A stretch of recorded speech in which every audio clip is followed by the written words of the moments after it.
travel to the Alpha Centauri system at 3 times the speed of light, 3c, the journey would take approximately 1 year and 5 months. Because the distance to Alpha Centauri is measured in light years, the distance light travels in 1 year, the math for traveling at multiples of light speed is straightforward. You simply divide the distance by your speed multiplier. Most theories in physics are blocked by Albert Einstein's universal speed limit. It wasn't until 1925 that Erwin Hubble discovered the universe was expanding. So generally everybody thought Einstein was wrong. Rodney Korecki has tried to develop a new theory that relativistic speeds are allowed.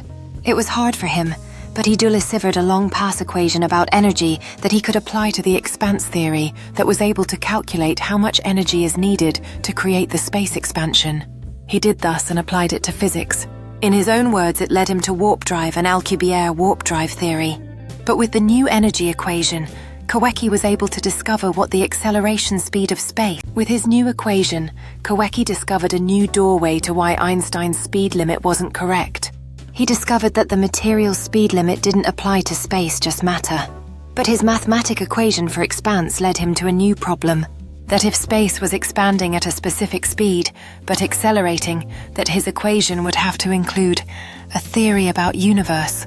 Dark energy would hold a new speed limit, the velocity of its expanse. But with it, he needed a base velocity which he used from Hubble rate. This measured a constant flow of the expanse acceleration. That when we view space, we view a constant rate of velocity. He equated this idea with his theory on energy that said it took 2 pounds of energy to oish a single pound mass. According to Einstein's theory, the universe is subtler with a static equilibrium. In other words, with light speed as his constant. The universe had no mobility or motion. So it took more energy than the speed of light to create a mobile universe. So too, all the celestial bodies that take up only 1/5 the universe. Dark energy would measure twice. It takes 2 pounds of energy to move a single 1 pound of mass. This idea led Korecki discovered how the expanse of the universe can only be mobile by a greater than an energy of the speed of light. After the universe cooled and galaxies and stars were formed, the expanse of the universe began the final medium with the energy to expand. An invisible bubble formed like the balloon diagram in the Hubble theory. Since the earliest beginning of the universe, this bubble that seems to be the formation of everything that exists throughout space, that has momentum, becomes attracted too. It's a structure of gravity, a medium that appears due to acceleration, if I understand, in atmospheres like our Earth's outer hemisphere, like formed by the dark matter inside the vacuum of space that forms a static bubble. The same as theorized with Alcubierre warp drive bubble.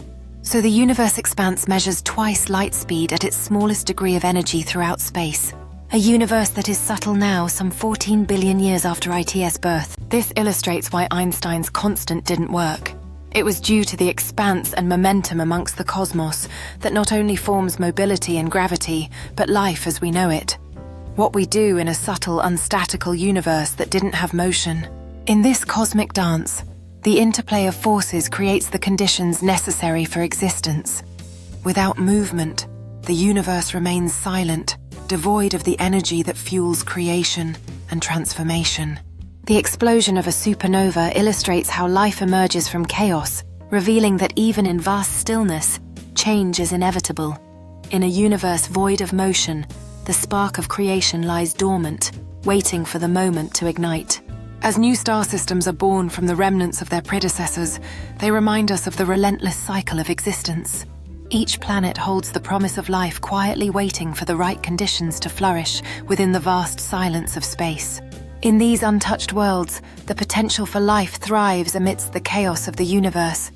Each unique ecosystem may hold secrets yet to be discovered, illustrating how life can arise even in the most tumultuous conditions.